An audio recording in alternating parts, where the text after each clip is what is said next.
안녕하세요. 진약사 기도학교에 오신 여러분을 진심으로 환영합니다.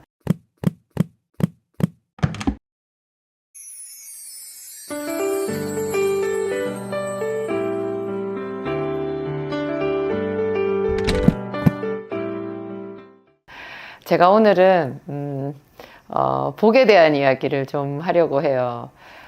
여러분, 예수님께서 산상수훈 얘기하신 거 알죠? 마태복음 5장부터 시작하잖아요. 예수님께서 산에 올라가 앉으시니 제자들이 나아온지라 입을 열어 가르쳐 가라사대 심령이 가난한 자는 복이 있나니 천국이 저희 것이며, 이렇게 시작해요. 그 산상수훈이 마태복음 5장부터 해서 6장, 7장까지 쭉 끊어지지 않고 이어지거든요. 그 산상수훈 말씀을 통째로 다 외우는 사람들도 있대요. 그게 명문가, 기독교 명문가의 자녀 교육이라는 말도 제가 들은 적이 있어요. 빌 게이츠 그분이 어렸을 때 5장부터 7장까지를 다 외웠다라는 풍문을 제가 들었거든요. 실제인지는 알 수 없지만 정말 5장부터 7장까지 그 예수님의 주옥 같은 말씀은 다 외우든지 거의 외울 만큼 많이 마르고 닳도록 보는 것이 참 유익한 것 같아요. 왜냐하면 예수님이 이 땅에 오셔가지고, 그러니까는 구약성경 긴 39권이나 되는 그 긴 성경이 다 오실 예수님에 대해서 얘기하고 있잖아요. 그렇게 많은 시간 동안 메시아를 기다렸는데 드디어 예수님께서 말씀이 육신이 되어 우리 곁에 오셨거든요. 그래가지고 공생의 사역을 시작하면서 처음으로 그 농축된 말씀, 당신의 말씀을 제대로 우리에게 수업을 해주신 것, 집중해서 이제 제대로 특강을 해주신 거잖아요. 그 특강의 첫 머리가 심령이 가난한 자는 복이 있나니, 이렇게 시작하고요. 그게 무려 7장까지 계속되는 거예요. 한 절 한 절이 다 주옥 같은 말씀인 거죠. 그런데 유독 이제 그 첫 절이 복에 대한 말씀이라는 것. 심령이 가난한 자는 복이 있나니, 그 다음에도 계속 애통하는 자는 복이 있나니, 온유한 자는 복이 있나니, 뭐 의를 위하여 핍박을 받는 자는 복이 있나니, 뭐 화평케 하는 자는 복이 있나니, 이게 복에 대해서 쭉 얘기를 하시잖아요. 그래서 팔복이라는 말도 하는데요. 제가 언제는 어떤 꽤 유명한 교수님이 자녀 교육에 대해서 꽤 유명한 교수님이 방송에서 말씀하시는 거를 들었는데요. 뭐 축복, 복, 그런 게 뭐가 있냐고 그렇게 얘기를 하시는 거예요. 그러고 보면 상당히 이렇게 석학이신 분들, 많이 배우고 학문이 높으신 분들이 복이라는 말을 생각했을 때 그 복이라는 말이 너무 촌스러운 말 같기도 하더라고요. 우리 옛날 조상들이 숟가락에도 복자 쓰고 뭐 어디 베개에도 복자 하고 뭐 어디 복자 막 붙여가지고 놓고 했는데, 그래서 자녀 이름도 복복자에다가 아들 자자 써가지고 복자 이런 이름을 하고 하셨잖아요. 근데 그게 우리가 세련됐다라는 생각, 어떤 현대적인 감각이 다 앞서가는 어떤 통찰력이 그 안에 묻어 있다, 그런 생각이 들진 않을 거예요. 그 복이라는 것이 도대체 뭔가 싶고 좀 많이 배울수록 그 복이라는 그런 거는 없는 것 같아. 복이 뭐가 복이에요? 자기가 한 것보다 뭐가 더 잘 되는 것? 수고한 것 없이 뭐가 잘 되는 사람들 있잖아요. 그런 거를 우리가 복이라고 하잖아요. 뭐 오래 사는 복, 장수의 복만 해도 다 오래 살고 싶어 하죠. 하지만 오래 사는 사람은 수가 적은 거잖아요. 그래서 그게 복이라고 하는 거거든요. 성공하는 것, 그거 복인데 다 성공하고 싶어 하죠.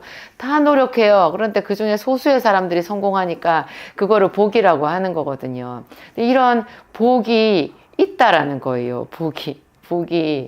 그러니까는 되고 나니까 저 사람은 복이 있네, 저 사람은 복이 없네, 이게 아니라 이루어지기 전에 벌써 복을 받고 시작하는 그런 원리가 세상에 있다라는 것을 우리 조상들도 암암리에 생각한 것 같아요. 그래서 그 복자를 그렇게 써주고 했는데, 이게 지금 현대적인 감각에서 보았을 때는 촌스럽고 공허해 보인다라는 거죠. 그런데 우리가 성경을 이렇게 보잖아요. 성경을 보면 놀랍도록 이게 복에 대한 책이더라고요. 저희 남편 목사님이 너무 사는 것이 저랑 이제 결혼해가지고 교회를 개척하려고 하고 막 이럴 때 굉장히 어려웠으니까요. 그때 혼자 고민을 많이 하셨나 봐요. 그리고 정말 하나님께 질문 많이 하고 기도하고 궁구를 한 거죠. 하나님의 말씀과 기도를 하면서 어떻게 하면 이게 성공하고 잘 살게 되나, 하나님의 영광을 나타내나, 막 이런 것에 대해서 정말 궁구를 많이 한 거예요. 고민을 많이.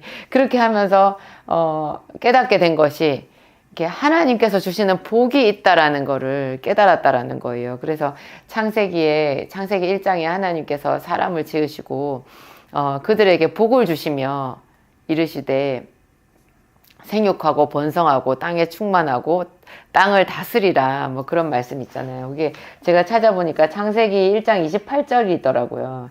27절에 보면 하나님께서 남자와 여자를 창조하시고, 그 다음에 하나님이 그들에게 복을 주시며 이르시되 생육하고 번성하여 땅에 충만하라, 땅을 정복하라, 땅에 있는 모든 생물을 다스리라. 복을 주시면서 그들에게 이르시되 이렇게 나와요. 여기 복이 나오거든요. 그러니까 창세기 1장 천지를 창조하시면서 이 복이 나오는데요. 이게 놀라운 거는 성경 제일 마지막에 요한계시록 있잖아요. 요한계시록은 성경에서 가장 최신 책이잖아요.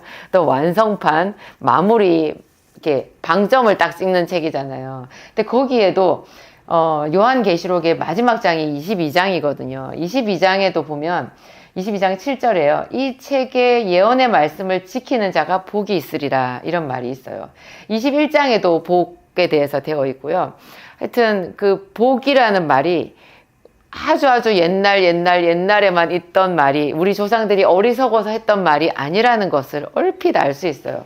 근데 이 정도 고찰에서 끝나지 않고 다시 또 더 보면 하나님이 아브라함을 부르시고 나서도 아브라함에게 맨 처음 하신 게 너는 복이 될지라는 거였잖아요. 내가 너에게 복을 주며 너는 복이 될지라. 내 이름을 창대케 하고, 뭐 아브라함을 믿음의 조상이라고 하는데요. 그에게 약속하신 주요 골자를 딱 한마디로 얘기하면 복이라는 글자인 거예요. 그리고 아브라함보다 조금 더 앞에 노아가, 그 노아 홍수가 나고 난 뒤에 그 1년 정도 되는 세월 동안 배 안에 갇혀 있다가 이제 배 밖으로 나와가지고 제일 처음 한 것이 하나님께 제사를 드린 거였거든요. 그때 하나님께서 노아가 드리는 그 제사의 그 향기를 흠양하시면서 노아에게 해주신 것도 축복이었어요. 노아에게 복을 주셨거든요.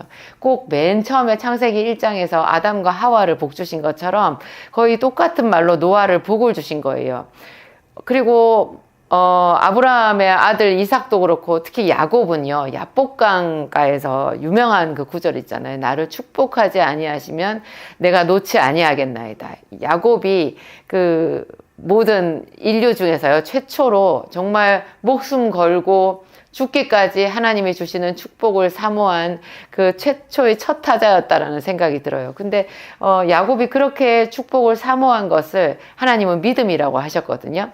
하나님은 야곱이 그렇게 하나님께 매달리면서 울면서 간구했다, 축복을 구했다, 그것을 나중에 추억하시잖아요. 호세아서인가 거기에 있었던 것 같아요. 너희 조상 야곱이 어떤 사람이냐, 그는 울면서 나에게 간구했다. 근데 간절하게 구한 그것이 복이었다라는 거예요. 요 많은 세월이 훨씬 많이 또 지난 다음에, 뭐 물론 중간중간에도 복이라는 말이 많이 나올 텐데요. 다시 처음으로 돌아가서 제가 맨 처음에 마태복음 얘기했잖아요. 예수님께서, 하나님의 아들이신 예수님께서 그 수천 년의 침묵을 깨고 기다리고 기다리던 이 세상에 당신의 모습을 나타내셨잖아요. 그리고 공생애를 딱 시작하시면서 산에 올라가 앉으셔서 처음으로 백성들에게 가르친 말씀 첫 마디가 복에 대한 말씀인 거예요. 그러니까는 성경을 꿰뚫어 보면 이것은 전부 다 복에 대한 이야기다라는 생각이 들고요. 제가 최근에 한 가지 더를 또 보게 됐는데 그게 시편이거든요.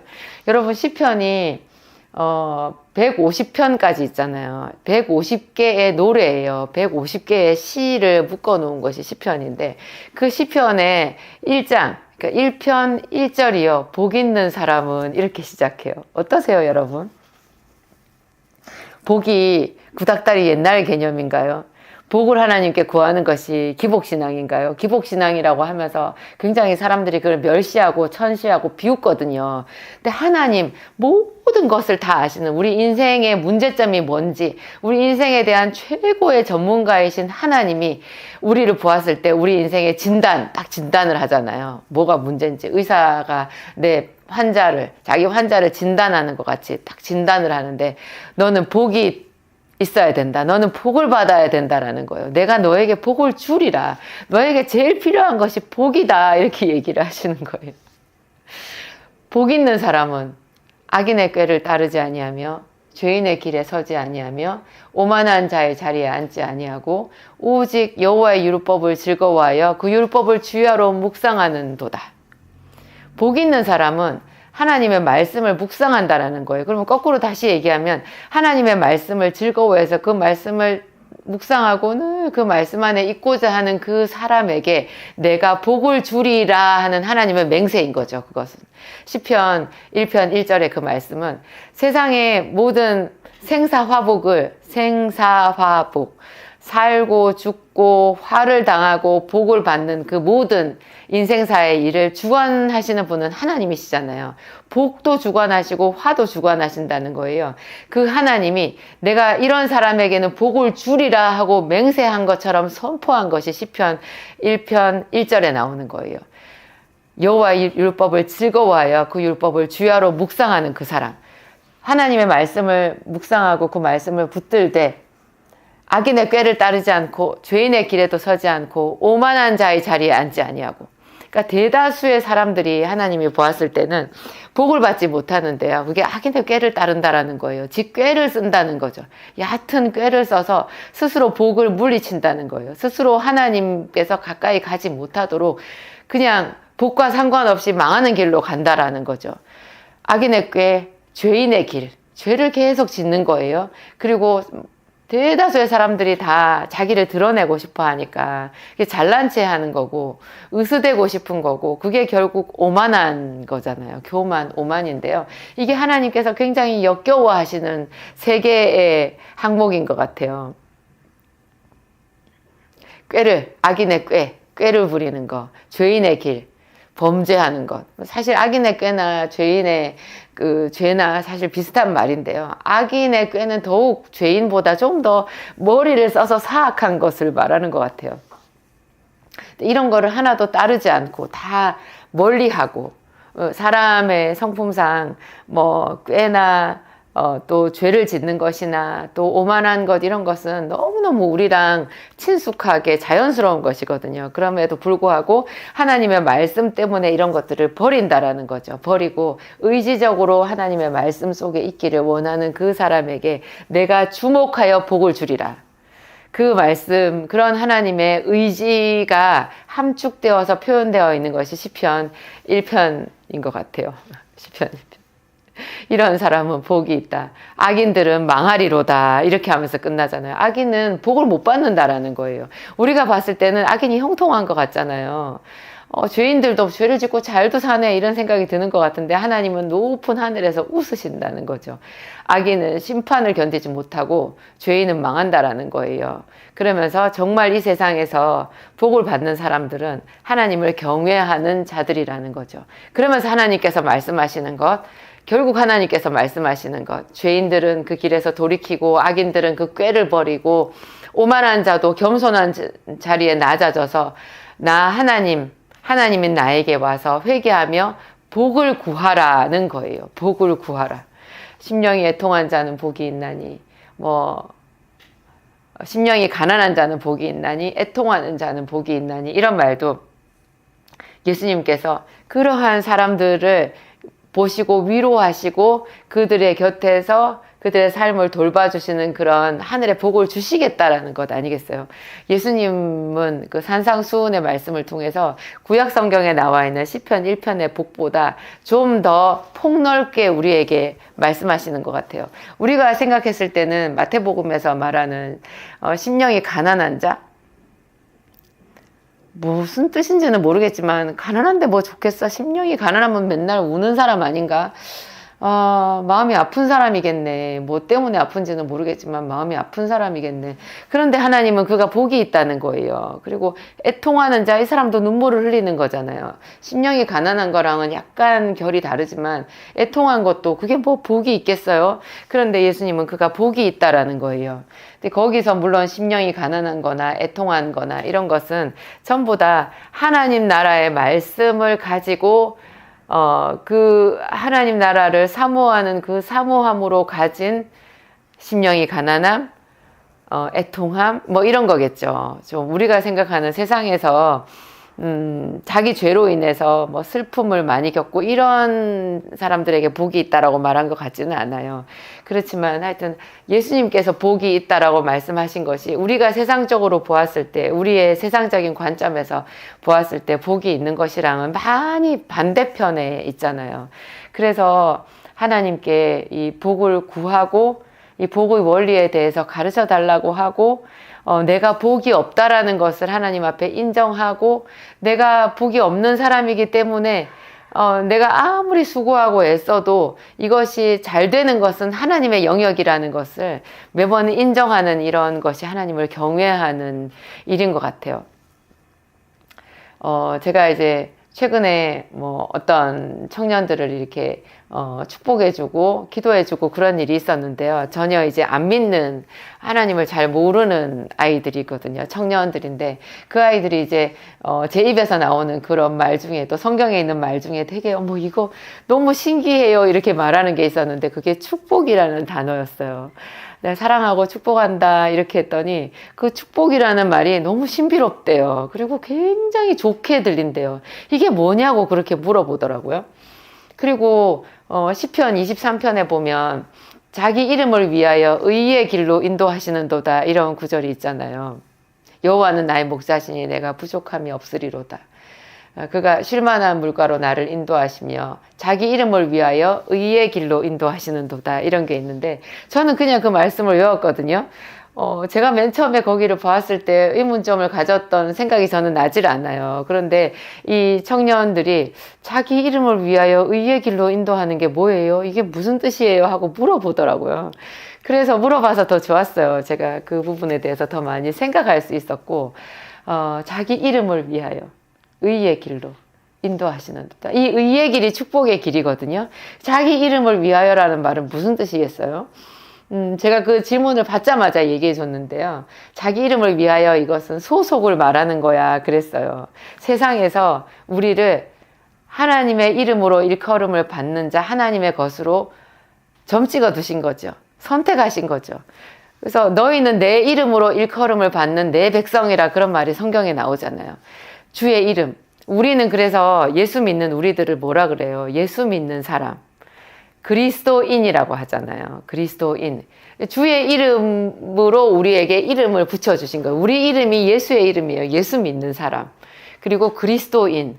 그러니까 우리를 하나님의 이름으로 일컬음을 받게 해주셨기 때문에 우리가 실패하고 낭망하고 뭐 이렇게 환난을 당하고 어려움을 당하고 이러면 짓밟히고 이러면 그것이 하나님의 영광을 가리는 게 되는 거예요. 그래서 하나님이 우리를 자기의 이름을 위하여서 우리를 일으켜 주시고 구원해 주시고 그럴 뿐만 아니라 거룩한 길, 의의 길로, 생명의 길로 우리를 인도하신다는 거죠. 그 생명의 길, 의의 길, 그 길이 축복받는 길이잖아요. 결국은 하나님의 이름으로 일컬음을 받는 우리가 받을 것이 복이고요. 복이고요. 그게 또 의의 길로 가는 사람들이 받을 상급이고 그런 것 같아요. 이게 어떻게 보면 굉장히 어려운 말씀이기도 한데요. 가슴이 벅찰 정도로 두근거리는 말씀이에요. 여러분은 내가 참 박복하다 그런 생각 해보셨어요? 제가 예전에 어떤 초등학교 선생님을 알고 있었는데요. 그 선생님이 선생님들은 그렇대요. 해마다 이렇게 학급이 바뀌잖아요. 학년도 바뀌고 담임 새로운 반을 이렇게 맡게 되는데 그럴 때마다 이렇게 1월, 2월 스트레스를 많이 받는데요. 이번에는 몇 학년에 배정이 될까? 우리 반에 또 어떤 말썽쟁이들이 오게 될까? 막 이런 걱정을 많이 하시게 된대요. 그런데 보통 이제 제일 골치 아픈 반을 자기가 주로 많이 맡았고, 내가 제발 저 반은 피해야 되는데 하는데 그 아이가 자기 반이 되었고, 그런 소식을 들었을 때 자기도 모르게 입에서 툭 나오는 말이, 나는 박복해. 그랬다는 거예요. 나는 복이 없다라는 말이잖아요. 내가 뭘 해가지고 잘 된 적이 있었어? 이렇게 생각을 했대요. 참. 슬픈 일이죠, 그죠? 내가 박복하다라는 그런 내 입으로 내가 박복하다라는 말을 하는 거 여러분 되게, 저는 슬퍼요. 그렇게 말한다고 생각하면. 근데 예수 그리스도 안에 복이 있어요. 저는 그거를 교회에 가면 뭔가 숨겨진 뭔가가 있다라는 거를 제가 고등학교 때 알았거든요. 고등학교 때 저는 제 동기생을 통해서 보고 저건 뭔가 있어 이런 생각을 확신을 했었어요. 그게 제가 나중에 신앙을 갔는데 큰 도움이 됐었는데요. 그 두 동기의 공통점이 있었는데 공부를 잘했어요. 근데 한 애는 저랑 좀 경쟁 관계에 있었고 한 애는 제가 2학년 때 저희 반이었는데 사실 저보다 공부를 못했었거든요. 제가 봤을 때는 저보다 좀 한 몇 등 훨씬 더 뒤에 한 반에서 5, 6등 정도 좀 뒤에 있는 아이였는데 이 두 아이의 공통점이요.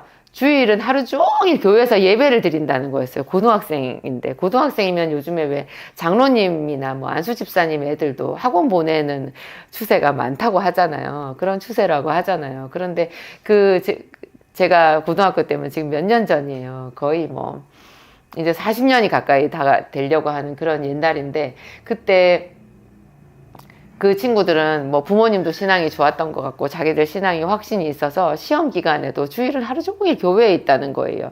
근데 제가 저희 반에서 하루 종일 교회에서 예배드리는 그런 애들을 많이 봤는데 내가 그런 애들은 다 무시했었어요. 왜냐하면 그 아이들은 교회 갔다 와가지고 월요일 아침에 학교에 와서 기껏 하는 말이 교회 오빠 얘기하고 막 누가 누구를 좋아하나 보다 하면서 킬킬거리고 그래가지고 제가 속으로 좀 한심하게 생각했었거든요. 사실 그럴 일까지는 아닌데 그때 제가 어렸다라는 것을 여러분 염두에 두고 제 얘기를 들어주세요. 뭐 교회 가서 오빠를 만날 수도 있고 좋아할 수도 있죠. 근데 저는 욕심이 많아가지고 지금 우리가 공부를 해야 되고 그래야 될 텐데 쟤네들은 저렇게 쓸데없는 일을 가지고 저러고 있다니 한심하군 뭐 이렇게 제가 생각했었어요. 저도 이 말하면서 좀 부끄럽네요. 근데 그런 제 눈에 이 두 명의 이 동기는 정말 다르게 보인 거죠. 나머지 아이들에게 제가 교회의 특별한 점을 보지는 않았는데요. 이 두 동기를 보고서는 제가 교회의 특별한 점을 볼 수밖에 없었어요. 왜냐하면 하루 종일 주일날 교회에서 예배를 드리고 월요일날 시험을 보는데요. 저보다 시험을 잘 볼 때가 있는 거예요. 특히 이제 저보다 공부를 좀 못했던 이 친구는 있잖아요. 뭐 전국 모의고사 이런 거를 보잖아요. 이런 전국 모의고사에 부산 전체 1등을 2번인가 했었어요. 문제를 선생님이 물어보면 얘가 시원하게 잘 못 풀어요. 오히려 영어 문제였는데 독해도 저보다 못하더라고요. 근데 답은 맞아요. 어떻게 된 거예요?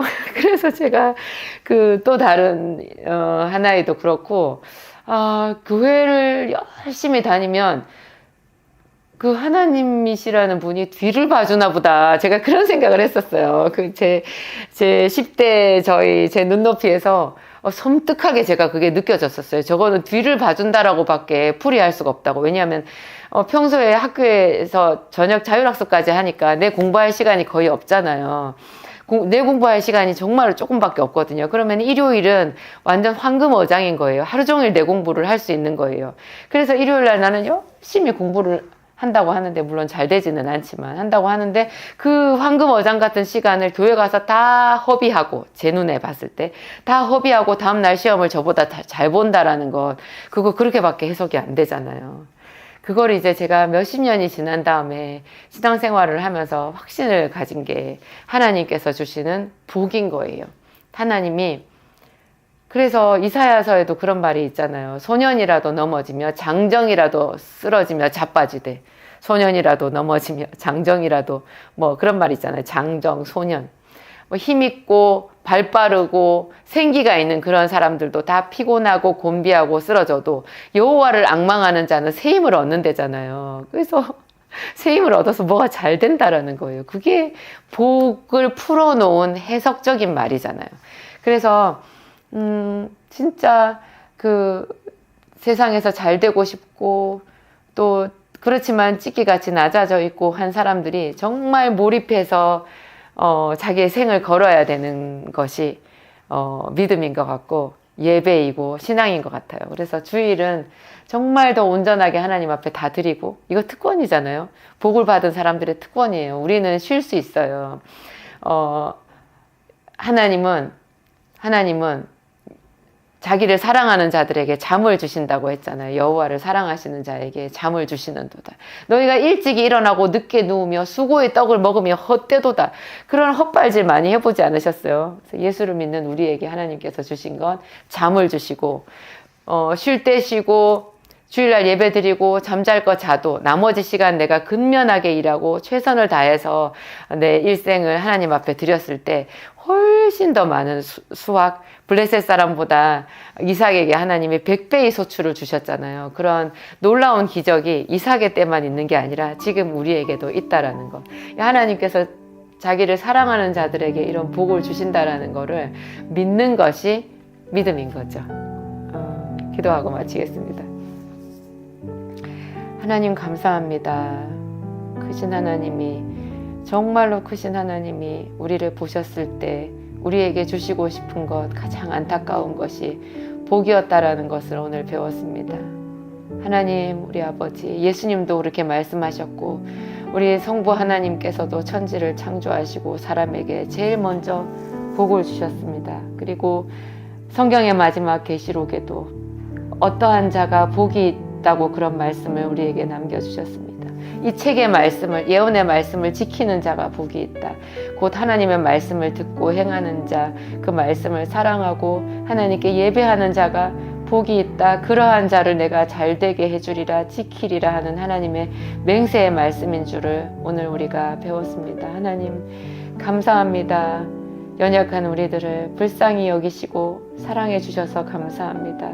우리에게 있는 이 척박한 환경, 가시와 엉겅퀴를 제거해 주시기 위하여 예수님께서 채찍에 맞으셨고 가시면류관을 쓰셨고 십자가에서 피 흘리셨습니다. 그 아름다우신 주 예수 그리스도를 사랑합니다. 그 이름으로 우리에게 복을 주신 하나님을 찬양합니다. 하나님, 우리에게 복을 주시옵소서. 더 깊이 기도하는 기도의 문이 열리는 그 축복을 주시옵소서. 우리가 마음에 바라는 것보다 구하는 것보다 더 넘치는 축복을 우리에게 내려 주시옵소서. 예수님 이름으로 기도합니다. 아멘.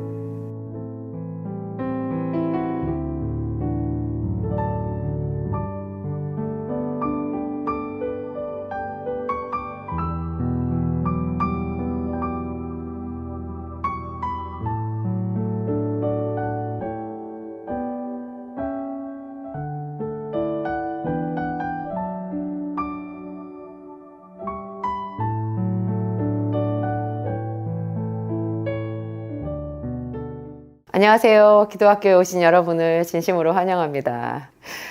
여러분은 씨 뿌리는 자의 비유를 잘 아시죠? 그 목사님들이 하도 이제 설교를 많이 하시니까 씨 뿌리는 자의 비유는 아주 뭐 아이들부터 모르는 사람이 별로 없을 것 같아요. 씨를 뿌리는 자가 나가서 씨를 뿌렸는데 어떤 씨앗은 길가에 떨어져서 새들이 금방 먹어버렸대요. 그 또 어떤 씨앗은 돌밭에 떨어졌는데 흙이 얇죠. 그래서 싹이 나오기는 했는데 해가 뜨거워졌을 때 금방 뿌리가 없음으로 타서 말라버렸고, 어떤 씨앗은 가시밭에 떨어져 가지고 싹이 나긴 했는데 나중에 그 가시가 기운을 막아서 결실에 이르지는 못하고, 근데 어떤 씨앗은 좋은 땅에 떨어졌다는 거예요. 그래서 우리 모두가 다 좋은 땅에 떨어진 씨앗이 됩시다. 좋은 땅이 됩시다. 이런 결론으로 이제 말씀을 많이 하시잖아요. 근데 여러분 자신이, 어디에 속한다고 생각이 드세요? 길가일까요?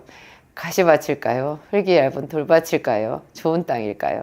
좋은 땅이라는 것, 미안하니까 또 내가 너무 교만한가 그런 생각이 들어서 나는 좋은 땅이야 이런 생각까지는 딱 못하는데 그래도 막연하게라도 사람들이 마음속으로 내심 나는 그래도 좋은 땅이 되려고 노력하는 중이야 뭐 이렇게 그래서 순종 잘하고 열심히 살고 있어 뭐 조금은 좋은 땅일 거야 이렇게 생각을 하시거든요.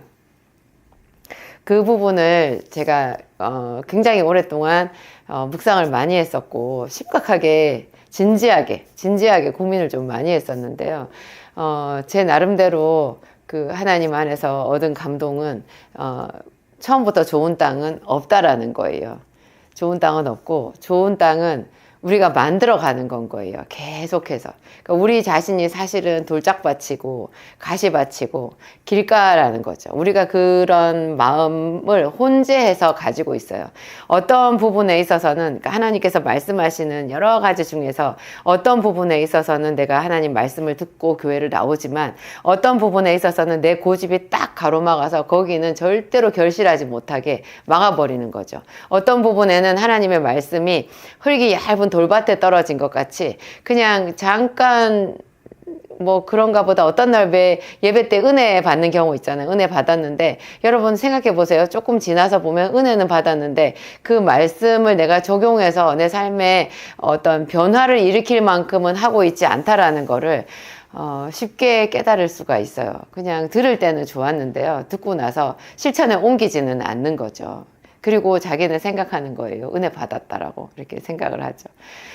그래서 제가 그렇구나. 그게 제 마음에 각성이 들었을 때 좀 많이 힘들었었어요. 내가 내 안에 있는 그런 단단한 부분, 날카로운 부분 그런 것으로 하나님의 말씀을 재단을 해가지고 내가 받아들일 수 있는 것만 받아들여서 내 나름대로 신앙생활을 하고 있다라는 거를 이렇게 그 모습 그 정직한 저의 모습을 딱 대면을 했을 때 그리고 그 대면이 한 번에 끝나는 게 아니에요. 이렇게 가만히 있다가 한 번씩 그 모습이랑 제 그런 모습이랑 딱 맞닥뜨리거든요. 그래서 이런 모습이랑 자주 맞닥뜨렸기 때문에 그 사도 바울이 오호라 나는 공고한 사람이라 누가 나를 이 사망의 몸에서 건져내랴 로마서에 그런 탄식 있는 부분 있잖아요. 내가 하나님의 말씀을 사랑하지만 내 마음속에는 죄의 법을 따르고 있다. 그런 이야기를 한 것 같아요.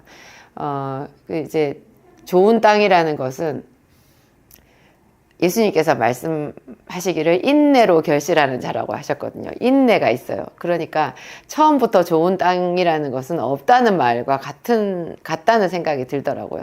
하나님의 말씀을 딱 받았을 때 그 말씀이랑 내 안에 있는 숨어있는 돌과 가시와 이런 것들이 막 부딪히는 거예요. 근데 보통은 내 마음 가는 대로 살기 때문에 하나님의 말씀을 조용히 아주 천천히 조용히 제끼고 나 생긴 대로 살거든요. 그런데 좀 영성이 있는 사람, 더 깨어서 하나님의 말씀을 따르고자 그렇게 결심한 사람들은 자기 자신을 쳐서 복종시켜가지고 그 속에 있는 가시와 엉겅퀴를 뽑아내는 거예요. 그 돌들을 가려서 갖다 버리는 거죠. 그 작업이 상당히 피나는 노력이에요. 왜냐하면 내가 가지고 있는 내 본성을 거스르는 일이기 때문에 결코 자연스럽지 않고 기쁨으로 하기가 어려워요. 좀 힘들거든요. 그래서 하나님 앞에 회개도 많이 해야 되고 결단도 수없이 반복해야 되는 것 같아요. 이렇게 큰 일을 이룬 사람, 좀 위대한 사람들을 보면요. 우리는 그냥 이렇게 볼 때 저 사람은 뭐든지 잘하네요. 좋겠다. 능력 있어서 좋겠다. 이렇게 아이고 뭐 그러고는 그냥 얼른 잊어버리잖아요. 깊이 생각하면 머리 아프니까. 저 사람은 나보다 훨씬 능력이 좋은 사람이니까 그래 나는 나대로 살아야지 이렇게 하고 딱 선을 그어야 내가 편하거든요. 근데 그 사람을 좀 더 자세히 들여다보고 그 사람이 하고 있는 것을 내 삶에 이식을 시키려고 하면 이제 통증이 오는 거예요. 진통이 와요. 이제 자세히 그 사람을 보면요. 그 사람도 몸부림쳐서 결심을 하고 또 하고 작심삼일을 수도 없이 반복해가지고 그것이 체득이 되어서 지금의 모습이고 지금 현재도 자기와의 싸움에 익숙할 뿐이지 자기와의 싸움이 없는 사람이 없는 것이 아니라는 것을 알게 될 때 좀 경이로운 생각이 들죠. 내가 게으르구나. 나는 나 생긴 대로 그냥 못하면 못하지 뭐 이렇게 하는데 저 사람은 굉장히 저런 부분에 있어서 대단한 적극성을 가지고 있구나 그렇게 생각하게 되거든요. 그러니까 큰 일을 이룬 사람들은 이렇게 자기 절제에 능숙하고요. 그리고 참고 견디는 인내에 굉장히 능숙한 사람들이에요. 이게 훈련이 된 사람들이에요. 예수님께서 우리한테 그 인내를 얘기를 하시는 거잖아요. 그 인내로 결실을 하는 자가 좋은 땅인데 그 좋은 땅은 그의 인내로 인해서 긴 세월 동안 만들어져 가는 거래잖아요. 우리가 아브라함이나 야곱의 생애를 봐도요, 그들이 좋은 땅으로 만들어져 갔다라는 것을 우리가 엿볼 수가 있어요. 아브라함이 맨 처음에, 부르심을 받고, 하나님이 지시하는 땅, 지시하고 계신 땅, 알지도 못하는 그 땅으로 걸음을 한 것까지는 굉장히 좋았잖아요. 그런데 이제 가나안 땅에 막상 왔을 때, 와가지고 그곳에서 이제 제단을 쌓고 하나님께 기도하고 출발이 되게 좋았는데요. 바로 기근이 왔거든요. 오자마자 기근이 왔어요. 어떻게 해야 돼요? 그러면 하나님의 말씀 여기 내가 너에게 지시할 땅으로 가라. 그럼 그 땅에 이제 뿌리를 내려가지고 거기서 자기가 예배하는 삶을 지속하게 살아야 되는데 그 말씀대로 살려고 하니까 기근이 와서 자기가 시련이 닥친 거잖아요. 그러니까 굉장히 무서운 거예요. 무서워서 일단 이 시련은 피하자. 이 두려움 때문에 내가 일단 살고 봐야 되겠다라는 생각이 들어가지고 애굽으로 내려갔거든요. 그게 이제 가시와 엉겅퀴 혹은 흙이 얇은 돌밭이라고 비교할 수 있어요. 저는 흙이 얇은 돌밭이라는 생각이 드네요. 하나님의 말씀을 더 깊이 자기 속에 집어넣어야 되니까 그 기근의 땅에서 견디면서 하나님께 예배하면서 내가 어떻게 해야 되냐고 질문해야 되는데요. 아브라함이 그렇게 하지를 않아요. 그래가지고 애굽으로 가갖고 거기서 완전히 크게 망신을 당하고 자기 아내를 시집 보내는 그런 망신을 당하고 하나님께서 함께 해주시지 않았다면 아브라함의 인생이 거기서 끝장나 버렸을 거였거든요. 애굽에 내려가서도 아브라함이 기도를 했다는 기록이 없어요. 근데 나중에 이제 아브라함의 생애가 좀 이렇게 시간이 많이 지나면 아브라함이 기도를 했다라는 그런 장면들이 나오거든요. 정말 그래서 아브라함이 흙이 얇은 돌밭에서 정말 더 깊은 더 심층적으로 하나님의 말씀을 집어넣을 수 있는 그 풍성한 옥토를 가진 심령으로 부드러운 심령으로 변화되어 간다라는 것을 볼 수가 있는 거예요. 이 똑같은 기근이요. 야곱의 시대에 또 왔잖아요. 야곱의 시대에는 훨씬 더 어쩌면 더 길게 기근이 온 것 같은데 왜냐하면 7년이 왔었으니까 7년의 기근이 있었잖아요. 그때 야곱의 11번째 아들 요셉이 애굽의 국무총리로 있었는데 우리는 성경에서 요셉의 삶을 다루고 있기 때문에 요셉의 이렇게 시선으로 또 요셉을 바라보는 요셉이 있는 그곳을 중점으로 해서 거기 성경을 보잖아요. 근데 우리는 다시 좀 시각을 달리 해가지고 애굽의 요셉이 국무총리로 있어서 그 7년의 풍년 동안 곡식을 저장하고 있었을 때 그리고 나중에 흉년이 왔을 때 그때 가나안 땅에 있었던 야곱을 한번 생각해 보자고요. 야곱은 그때 나이가 이미 많았고요. 그리고 자기가 너무나 사랑했던 라헬도 벌써 잃어버렸고 또 그 라헬이 낳은 요셉도 죽었다 라고 생각하는 그런 때였잖아요. 그때 이제 7년에 흉년이 왔는데 7년인지는 알지 못하죠. 그냥 하여튼 혹독한 흉년이 온 거예요. 그런데 자기 아버지 이삭도 그렇고 그 할아버지 아브라함도 그렇고 흉년이 올 때마다 정기적으로 가나안 땅에 흉년이 있었던 것 같아요. 흉년이 올 때마다 애굽으로 내려갔었거든요. 아브라함도 자기 생애에 흉년이 왔을 때 애굽으로 내려갔었고 이삭도 애굽으로 내려가려고 가다가 하나님께서 붙잡으셔가지고 그랄 땅에 겨우 거기 멈춰서 농사를 짓는 자로 있었잖아요. 야곱은 꿈쩍도 하지 않아요. 그때 야곱이 이미 그 앞번에 많은 시련을 겪고 하나님과 동행하는 그런 삶을 살아서 야곱이 옥토밭이 되었다라는 것을 우리가 짐작할 수 있는 것 같아요. 시련이 왔는데 어려움이 닥쳤는데 야곱은 꿈쩍도 하지 않고 그 가나안 땅에서요 그냥 살아요. 자기 재산을 다 잃어버릴지도 모르는데 다 죽을지도 모르는 그런 혹독한 기근이 왔는데 오히려 뭐라고 해요? 자기 아들들을 애굽 땅에 내려보내요. 양식을 사오라고 그래요. 그리고 양식 값을 엄청 엄청 많이 쳐주거든요. 굉장히 돈도 두둑하게 주는데 자기가 가지고 있는 여러 가지 그 가나안 땅에서 나는 특산품들, 그 귀한 것들 있잖아요. 그것까지 같이 실어서 보내는 장면이 두 번이나 나와요. 두 번째는 베냐민까지 딸려 보내잖아요. 그때 혹시 그 애굽에 있는 그 사람의 마음, 총리의 마음을 움직일 수 있을까 하고는 더 많은 선물까지 줘서 보내면서 양식을 사오라고 하지 자기가 애굽 땅으로 내려갈 생각은 전혀 안 하거든요. 그래서 똑같은 시련이 와도 비슷한 시련이 와도 그 사람의 믿음의 분량이 얼만큼 되느냐에 따라서 그에 대한 대응은 완전히 다른 거예요. 우리는 나는 이렇게 할 수밖에 없어 이렇게 생각하지만 하나님 앞에 내가 믿음이 더 성장한다면 훨씬 더 하나님을 기쁘시게 할 수 있는, 하나님께 영광 돌릴 수 있는 그런 대응으로, 그런 반응으로 내 삶을 채울 수가 있다라는 거죠. 그래서 그 반응이 뭐예요? 인내로 결실한다라는 그 말인 거예요. 예수님께서 30배, 60배, 100배로 인내로 결실하는 자다. 그렇게 얘기를 하시거든요.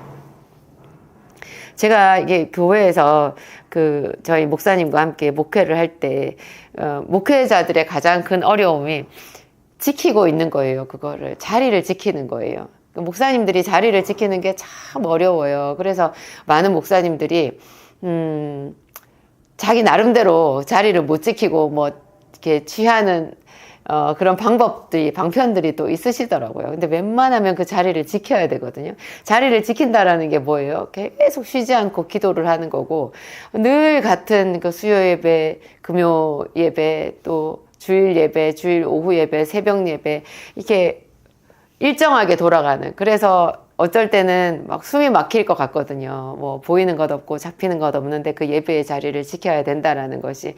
그렇지만 항상 오는 성도들에게 새로운 말씀으로 먹이기 위해서, 자기 자신을 쳐서 복종시키면서 말씀을 묵상하고 기도의 자리를 지키고 성심을 다해가지고 그 예배를 인도하잖아요. 근데 그런 우리 목회자 입장에서 성도들을 이렇게 보면, 성도들은 어쩔 때는 저희 목사님도 그래요. 성도들은 좋겠다. 자기 마음에 안 들면 떠날 수도 있고 그런 자조적인 말을 하거든요. 정말 좋아서 좋겠다라고 하겠어요. 그냥 자기가 너무 힘드니까 그런 말을 하는 거 아니겠어요. 저도 그랬어요. 내가 사모만 아니면 나도 좀 어디 훌훌 떠나고 싶다. 정말 나도 어디 가서 평신도로 섬기라고 그러면 잘할 수 있는데 그런 생각을 많이 했었거든요. 근데 지키는 자가 복이 있고, 견디고 인내하는 그 사람이 복이 있는데, 그게 견디고 인내한다라는 것이 단지 그냥 시간만 끌고 그 자리에 있는 것이 아니라 더 적극적으로 시추 작업을 하는 거잖아요. 땅을 파는 거잖아요. 믿음으로 은혜의 땅을 파는 거예요. 계속 기도하면서 이삭이 우물을 팠던 것처럼, 또 쫓겨나도 다시 그곳에서 우물을 파고 했던 것처럼 우리도 은혜의 우물을 파는 거거든요. 파면서 그 자리를 지켰을 때 하나님께서 더 큰 새로운 지경으로 우리를 인도하시는 거잖아요.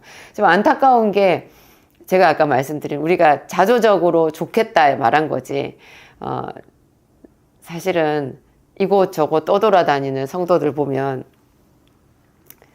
정말 마음이 아파요. 안 됐다라는 생각이 들어요. 그분들이 매번 그분들 속에서 오는 믿음의 화학작용, 제가 약사니까 생화학 반응, 몸속에서 일어나는 생화학 반응, 이런 거를 저희가 많이 배웠잖아요.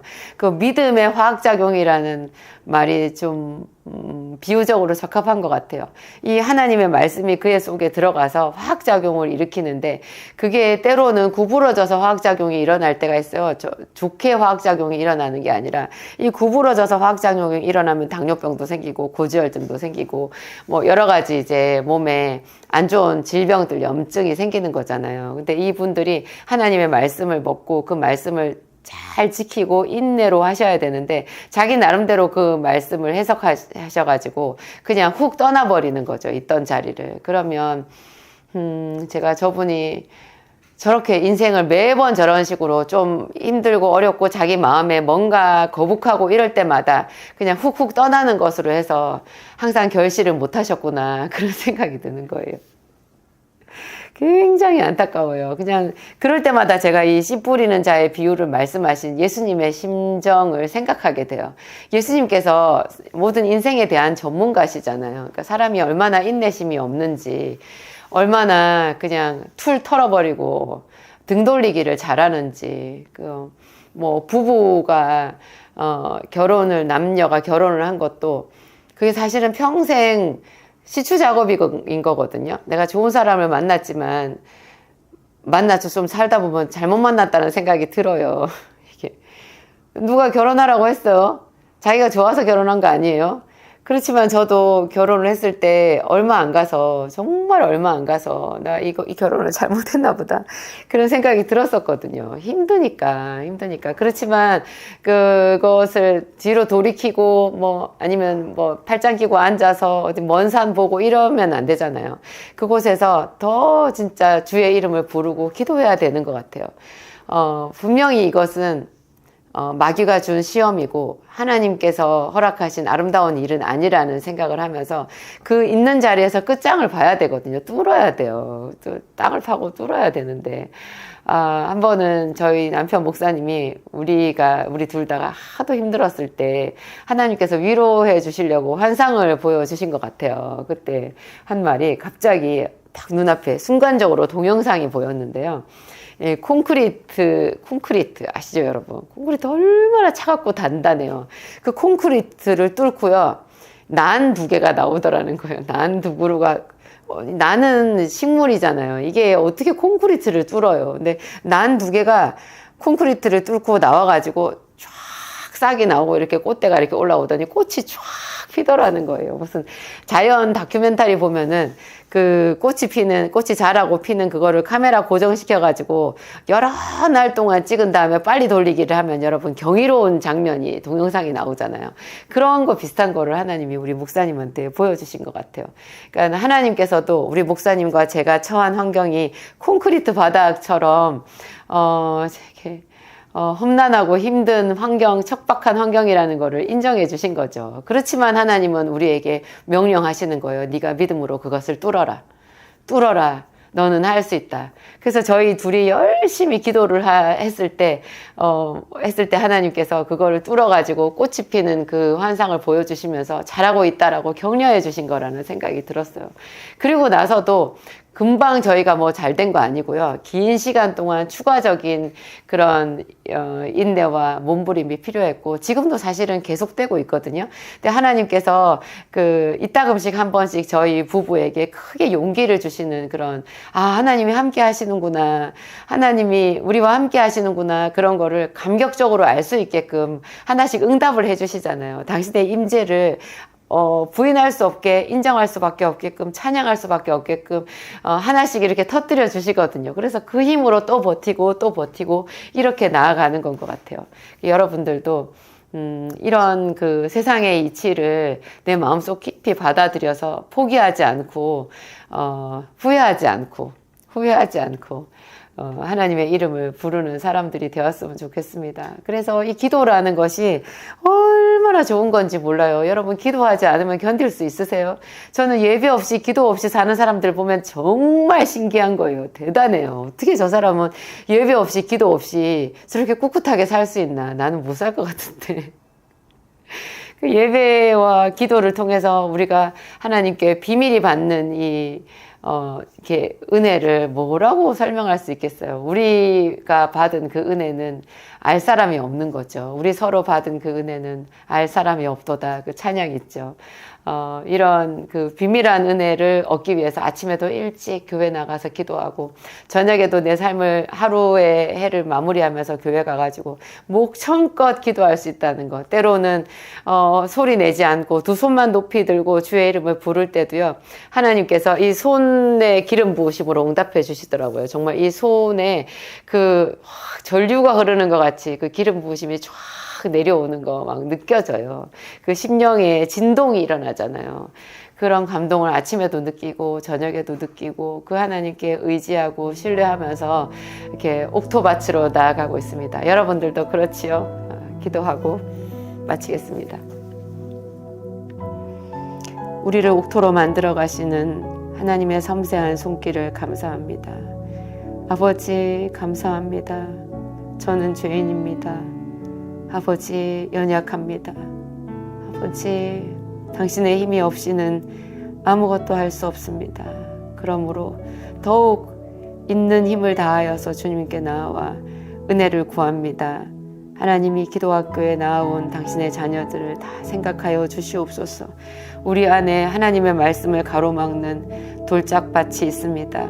어떤 부분에서 하나님 내 마음속에 염려와 근심과 욕심으로 하나님의 말씀을 찔러서 그 말씀을 토해버릴 때도 많이 있음을 지금 고백합니다.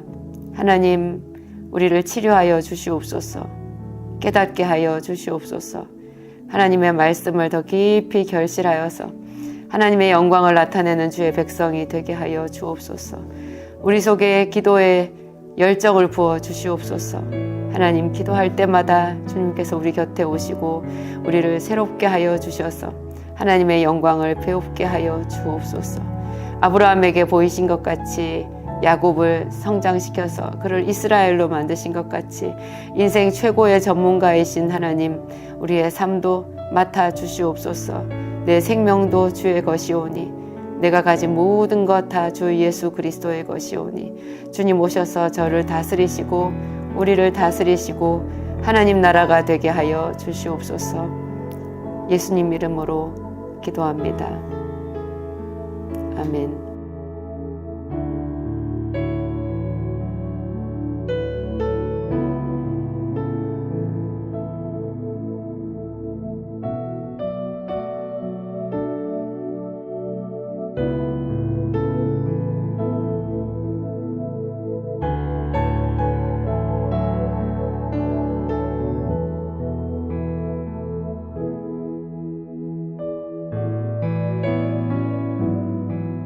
할렐루야, 안녕하세요. 기도학교에 오신 여러분을 진심으로 환영합니다. 할렐루야.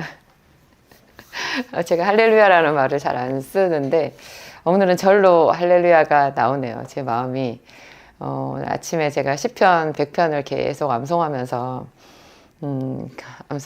온 땅이여 여호와께 즐거운 찬송을 부를지어다. 기쁨으로 여호와를 섬기며 노래하면서 그 앞에 나아갈지어다. 여호와가 우리 하나님이신 줄 너희는 알지어다. 그렇게 하잖아요. 시편 100편이 되게 이렇게 마음에 기쁨을 주는 것 같아요. 그거를 계속 암송하면서 왔더니 그냥 딱 여러분들에게 기도학교 말씀을 시작하려고 하는데 할렐루야가 나오네요. 여러분도 시편 100편 한번 암송해 보세요. 하루에 한 50번 이상 생각날 때마다 계속 이것을 암송하는 것, 또 시편 20편도 좋고 시편 19편도 좋고 23편, 시편 1편 뭐 이런 거 있잖아요. 많이 암송하는 거 참 좋은 것 같아요. 시편 127편, 126편 제가 그런 거 많이 암송하는데 그렇습니다. 기쁨을 주는 것 같아요. 오늘 제가 여러분들한테 영적 부자, 기도의 경제학 그런 제목으로 말씀을 전하려고 해요. 저는 이제 제가 오랫동안 가난했고 돈이 없었고 물질적으로 가난한 줄만 알았는데 교회를 개척해가지고 남편이랑 이제 정말 밑바닥에서 이제 교회를 시작하려고 하니까 깜짝 놀라운 사실을 발견했는데 우리가 영적으로도 가난하더라 하는 거예요. 그것은 굉장히 진귀한 발견이었어요. 이미 제가 20살에 예수 그리스도를 만날 때부터 아주 뜨겁게 만났잖아요. 그래서 내 삶을 바로 하나님께 드린다고 했고 매일 새벽 예배 가서 큰 소리로 기도했고 성경을 얼마나 많이 읽었고 제 전공 서적보다 더 성경을 사랑했고 그래서 또 개척 비전을 가진 하나님께 특별 콜링을 받은 우리 목사님 같은 분을 남편으로 만나서 기도해서 그렇게 주의 종의 가정이 되었으니까 자부심이 있잖아요. 그러면 이 자부심은 그대로 뭐냐? 내가 물질적으로는 가난해도 영적으로는 난 참 괜찮아.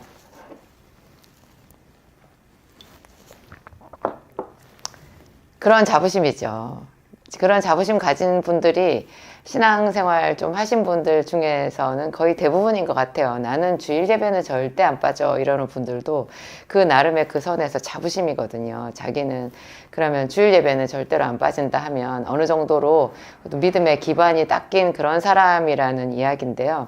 하나님은 긍휼히 여기시니까 우리들을 다 사랑해 주시고 그냥 초신자라고 해도 하나님은 다 이뻐해 주시고 그렇거든요. 하지만 영적인 세계에 있어서 또 심지어는 천국에도요, 똑같이 획일적이지 않아요. 천국에 여러분 계급이 있다는 거 아세요? 천국에 해의 영광이 다르고 달의 영광이 다른데 별과 별의 영광이 다르도다 이렇게 말했어요. 사도 바울은. 하늘나라에서 큰 상을 받는 사람도 있고 겨우 구원을 받는 사람도 있는 거예요. 물론 전체적으로 다 천국에 들어간다는 것 자체가 영광이겠지만 하나님 나라에 군사된 자로서 먼저 된 자가 있고 나중된 자가 있다고 했잖아요. 그런데 이제 하나님은 먼저 된 자가 되기를 우리에게 바라시는 거고, 그런 다름질하는 자들이 더 많이 다름질하는 자가 하나님 나라에서 칭찬을 받는 거고, 뒤처지는 자들은 뒤처지다가 겨우 구원이라도 받으면 다행인데 자칫하다가는 믿음에서도 아예 떨어져 버릴 수도 있는 거죠. 위험한 거예요. 그래서 하나님은 다름질하는 자가 되어라 이렇게 얘기를 하시는데요. 영적인 부자가 우리가 되어야 돼요. 그래서 제 남편과 제가 열심히 이제 도심지에서 목회를 하면서, 정말 전도가 되지 않고, 아무리 기도를 해도 그 기적이 나타나지 않고, 뭐 병든 자가 우리 교회에 오면 우리가 같이 기도했을 때 치유되는 역사가 좀 있었으면 좋겠잖아요. 그래야, 큰 위로가 되고, 그걸로 해서 복음의 능력이 나타나서 전파력이 생겨가지고 불신자들이 하나님께로 돌아오고 뭐 이럴 텐데, 그 어떤 능력도 나타나지 않더라고요. 아무리 기도해도. 그래서 저희가 정말 냉엄한 현실에 직면한 거죠. 냉엄한 현실에 맞닥뜨린 거죠. 우리가 영적으로도 가난하구나 하는 거 있잖아요. 그거를 저희 마음에 딱 받아들인 것이 거룩한 출발점이었던 것 같아요. 그게 거룩한 출발점이에요. 여러분도요, 신앙생활 하신 지 오래됐다고 하더라도 지금이 새로운 출발선이다라고 생각하면 갑자기 마음이 뜨거워지고요. 모든 생활의 모든 방면에서 특히 이 신앙생활 예배에 있어서 새바람이 들어와요. 그냥 내가 늘 하던 예배 이렇게 생각하면 그냥 좀 밋밋하거든요. 심드렁해요. 그래서 처음 사랑을 잊어버렸다, 처음 사랑을 버렸다 하는 에베소 교회 같이 되는 것 아니겠어요? 우리가 오늘 새로 시작이다, 나는 영적으로 가난한데 오늘 여기서 첫 발을 내딛는다 이렇게 생각하면 첫날은 항상 뜨거운 것 같아요. 매일매일 첫날이면 되는 거죠. 하나님은 우리에게 기도는 모으는 것이라고 말씀하고 계신 것 같아요. 성경에는 딱 기도는 모으는 것이다 이 단어는 없는데요. 제가 하나님께 기도하면서 저에게 하나님께서 보여주신 꿈과 어떤 특별한 계시의 말씀이 그런 종류의 것이었어요. 제가 한 번은 꿈을 꿨었거든요. 꿈에 제가 물가를 이렇게 걸어가고 있는데 바닥에 그 모래가 있었거든요. 그 모래에 동전이 떨어져 있는 거예요. 100원짜리 동전이었어요. 깜짝 놀라가지고 동전을 주웠는데 한 걸음 가니까 또 100원짜리 동전 한 3개가 떨어져 있고 깜짝 놀라서 좋아하면서 주웠더니 걸음마다 나중에는 500원짜리 동전도 떨어져 있고 지폐는 없었어요. 주로 다 동전인 거예요. 그래서 얼마 가지 않아서 이 주머니에 두둑하게 동전이 모였어요. 동전이 모였는데 이렇게 제가 또 다른 물가로 이렇게 갔거든요. 거기 갔더니 거기 배가 있고 정말 하늘이 그렇게 화창할 수가 없고 햇빛이 너무너무 보석처럼 아름답게 그 햇빛이 이렇게 내려오고 있는 거예요. 근데 제가 그곳에 직감적으로 알았어요. 그곳에 그 물가에 메어져 있는 그 배를 타야 되는 거예요. 배를 타고 그 잔잔한 물가로 나가야 돼. 저 바깥으로 나가야 되는데 제가 걱정했어요. 나 저 백삭시 없는데 어떡하지? 그랬더니 옆에 어떤 사람이 있었는데 그 사람이 저에게 생각나게 해줬어요. 네가 금방 주웠던 그 동전들 그게 배삭시라고, 그걸 배삭스로 쓰면 된다고 그렇게 얘기를 하는 거예요. 그래서 제가 하여튼 그러면 되는구나 이렇게 생각하고는 정말 그 사공에게 배삭스를 내고 배를 타고 이렇게 배가 출발했거든요. 그런 꿈을 꾼 적이 있는데 그 꿈을 꾸고 난 뒤에 하나님께서 저한테 이렇게 해석을 해주셨어요. 보통 꿈을 꾸고 딱 깨는 시점 있잖아요. 이렇게 정신이 딱 들 때 비몽사몽, 아직까지 비몽사몽할 그때 꿈의 해석이 되는 경우가 참 많이 있거든요. 하나님께 그 순간에 이게 무슨 뜻이지? 하나님 이게 무슨 뜻이에요? 이렇게 물어보면은 그 순간에 바로 이렇게 머리를 열어서 해석이 되는 경우가 많이 있는데요. 여러분 그 동전이 떨어져 있는 것이 제가 매일매일 드리는 기도의 값이래요. 그래서 제가 하나님께 그랬어요. 하나님, 왜 동전이에요? 그것도 100원짜리 동전은 뭐예요? 500원짜리는 뭐예요? 제가 그랬거든요. 그 돈 모아가지고 뭘 하냐고요. 그랬더니 하나님께서 또 즉시로 얘기하셨어요. 그래서 매일 기도하는 거지. 그래서 그게 쌓이는 거야. 그러셨어요. 그거를 쌓아가지고 어떤 시점에 갔을 때, 정말 그 깊은 또 다른 차원의 영적인 세계로 들어가게 되는데 그 배를 탈 때 그 영적인 은혜, 또 다른 차원의 은혜로 들어가는 그 문에서 그 비용을 지불하는 거예요. 그때까지 기도했던 그 기도를 쌓아서 그것을 비용으로 지불하고, 그렇지만 그건 은혜죠. 비용이라고 하더라도 그 자체가 처음부터 은혜잖아요. 그 은혜로 그 비용을 지불하고 이제 하나님과 더 깊은 영적인 세계로 들어가게 된다라는 거죠. 이런 단계는요, 우리가 나중에 천국 문 앞에 갔을 때도 똑같은 것 아니겠어요? 저는 물론 이제 하나님은 믿음으로 구원을 받는다 이렇게 얘기를 하셨는데요. 그래서 저는 믿음이 어떤 마음의 상태인 줄 알았어요. 내가 믿잖아요. 여러분 다 믿으시지 않으세요? 다 믿어요. 내가 믿는다니까요. 그래서 예배도 드리고, 그래서 찬양도 부르고, 내가 기도도 하잖아요. 근데 하나님은 믿음이라는 것이 상태가 아니라 어떤 행위라고 얘기를 하셨어요. 믿음은 행위는 하나의 행위가 끝나면 끝났잖아요. 또 다른 행위를 해야 되는 거예요. 계속해서 해야 되는 거예요. 그 행위가 뭐냐? 그 행위가 적극적인 기도라는 거예요. 적극적인 기도라는 것은 시간을 내서 집중해서 하나님께 무릎을 꿇고 온전히 그분께만 집중해서 1시간 이상 기도를 하는 그것을 바래요. 그런 기도가 마귀의 결박을 끊고요. 병든 자를 치료하고요.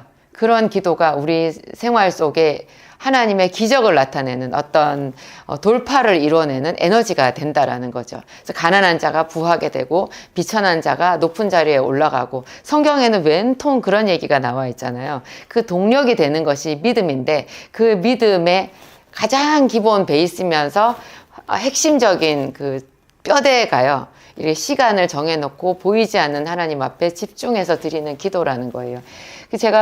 하나님, 제가 믿음이 있잖아요. 그런데 왜 제가 약국 월세를 못 내요? 제가 한 26, 7년 전에 IMF 때 광명시 소화동에 조그마한 약국을 이제 오픈을 했는데 첫 달부터 월세를 못 냈거든요. 그래서 저는 하나님의 교회 바로 옆으로, 집은 인천이었지만 남편이 전도사로 부임한 교회가 광명에 있어서 정말 순수한 열정을 가지고 그 교회로 더 가까이 가야 하나님을 더 잘 섬긴다라는 그런 열정으로 과감하게 인천의 약국을 처분하고 글로 간 거여서 그거 자체가 믿음의 행보잖아요. 그래서 하나님이 저를 잘 되게 해주실 거라고 생각했어요. 그랬는데 가자마자 월세를 내지 못하고 제가 이제 막 그 카드 빚에 쪼들리고 이제 약국으로 옮기면서 인테리어 비용이나 뭐 크진 않지만 이런 비용이 들잖아요. 그거를 제가 카드 결제를 했는데 이거를 당장 돈을 못 내게 된 거죠. 그래서 굉장히 억울하고 원통해서 하나님께 계속 물었거든요. 하나님, 제가 믿음이 있잖아요. 하나님 믿는 자에게 응답하시는 분이시잖아요. 그런데 제가 왜 월세를 못 내요? 이거를 물었더니 하나님께서 한 일주일쯤인가 지나서 저한테 특별 음성으로 그날 주일 예배 저희가 섬기던 그 교회 담임 목사님의 입술을 통해서 말씀하셨어요. 기도도 하지 않으면서 네 믿음이 어디 있느냐.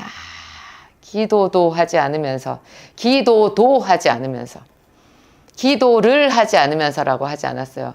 기도를 하지 않으면 다 안 하는 게 되는 거예요. 그러니까 하나님이 기도도 하지 않으면서 이렇게 말씀하시는 거죠. 기도도 하지 않으면서 드리는 예배나 이런 게요, 다 바람이 빠진대요. 그래가지고 신령한 예배가 될 수가 없대요. 늘 드리는 그 기도를 해야 되는데, 아니 제가 기도한 것 아니었어요? 제가 기도했잖아요. 하나님께, 하나님 제가 왜 월세를 못 내요 하는 이런 것도 다 기도잖아요. 근데 하나님께서 그때 저에게 말씀하실 때요, 그런 거 하나도 기도로 안 쳐주시더라고요. 그 기도로 안 쳐주시는데 기도가 아니라고 하시는 그 전제된 말씀이, 그 말씀을 듣는 순간 진리였어요. 제가 알겠더라고요. 우리가 하나님 보좌 앞에 가면 그렇다면서요, 그냥 아무 말씀 안 하셔도 내가 죄인인 줄 뼛속까지 느껴진대요. 그분이 거룩하신 분이라는 거를 그냥 알게 된대요. 예수님 얼굴 그냥 보면 안 돼요. 안 돼요. 모든 믿지 않는 사람들도 다 하나님의 아들이시구나, 저분이 하나님이시구나, 그냥 엎드릴 수밖에 없게끔 그렇게 알게 된다잖아요. 그냥 알겠더라고요. 제가 기도를 한 게 아니라는 것, 전혀 기도를 한 게 아니라는 것. 길 가면서 한 기도, 잠깐씩 묵상으로 한 기도, 성경 읽으면서 한마디씩 하나님 앞에 던졌던 그런 말씀은 전혀 어떤 영적인 파워가 있는 믿음의 기도가 아니라는 거예요. 기도는 보이지 않는 하나님 앞에 보이는 것 없고 잡히는 것 없어도 그 1시간 이상 오롯이 집중해서 몸부림쳐서 하는 기도 있잖아요. 집중하기 위해서 몸부림을 친다는 거죠. 간절한 마음으로 한다라는 거예요. 그런 게 기도라는 거죠. 그게 기도의 대가라는 거예요. 비용이라는 거예요. 보이지 않는 하나님께 드리는 기도이기 때문에 그게 믿음이 없이는 못한다라는 거죠. 그 기도를 하는 자가 그런 믿음이 있다라는 거예요. 저는 믿는다고 하는 사람들을 수없이 많이 보는데요, 자기가 기도한다고 말하는데 가만히 보면 이런 집중해서 하는 기도가 있는 사람은 거의 없어요. 거의 없어요. 거의 없어요. 목사님들도 그래요. 전도사님들도 그래요. 그냥 권사님들도 그래요. 정말 집중해서 이렇게 하나님 앞에 온전하게 매일매일 기도 생활을 하고 있는 사람들은 정말로 희귀하더라는 거죠. 그런데 이런 사람들이 한 사람 두 사람 붙고 모여가지고 온 교회가 그렇게 기도를 하게 될 때 사도행전적인 그런 역사가 나타나게 되는 것 같아요. 하나님은 그래서 말씀하셨어요. 인자가 세상에 올 때 믿음을 보겠느냐. 누가복음 18장인가요? 거기 보면 항상 기도하고 낙심하지 말아야 될 것을 비유로 말씀하시면서 이렇게 나오잖아요. 비유로 말씀하시되 어느 고을에, 어느 마을에 한 재판장이 하나님을 두려워하지 않고 사람을 무시하는 재판장이 있는데, 그에게 한 과부가 찾아가서 매일매일 이런 거, 내 원한을 갚아주소서 이렇게 말했다는 그 이야기가 나오잖아요. 그 재판장이 들은 척도 안 하죠. 그런데 그 과부가 매일 와서 자기를 번거롭게 하니까 나중에 생각하잖아요. 내가 하나님을 무시하고 하나님을 두려워하지 않고 사람을 무시하지만 저 과부가 나를 매일 저렇게 번거롭게 하니까 내가 귀찮아서라도, 번거로워서라도 저 과부의 기도를, 저 과부의 원한을 풀어주리라, 이렇게 얘기했다고. 그러면서 그 밤낮 부르짖는 그 자기의 백성들에게 하늘에 계신 너희 천부께서 잠잠하시겠느냐, 오래 참으시겠느냐, 그렇게 말한 거예요. 우리가 생각할 때, 기도하는 우리가 생각할 때 하나님이 그렇게 냉정하신 것 같은 느낌이 들 거라는 거를 하나님께서 비유로 말씀하신 것 같아요. 또 하나님도 우리의 기도가 일정 분량이 차기까지는 잠잠하신다는 거잖아요. 그래서 오래 참으시겠느냐, 이런 말을 한 거예요. 오래 참으시겠느냐. 하나님께서 참으신다라는 말이 뭐예요? 우리의 기도를 들으시지만 일정 기간 동안 하나님이 응답해 주시지 않고 기도의 분량이 차기까지 기다리신다라는 거거든요. 그 기다리는 동안이 믿음의 분량이 채워지는 거고 우리의 믿음의 성장이 이루어지는 거고, 그렇게 했을 때 우리의 죄악이 더 말끔하게 씻기고 하나님께서 주시는 그 응답이 더 소중한 응답이 되고 하나님과 우리 사이에 막힌 담이 헐어지는 그런 노동인 거죠. 이렇게 믿음의 역사인 것 같아요. 그래서 오래 참으시겠느냐. 너희 생각에는 오래 참으시는 것 같이 하나님께서 응답하지 않으시는 것 같아도 그것은 필요한 기간이고 하나님께서 오히려 너희를 기다리신다. 그렇게 말씀하신 거예요. 그 말씀의 끝에 그러나 인자가 세상에 올 때 믿음을 보겠느냐.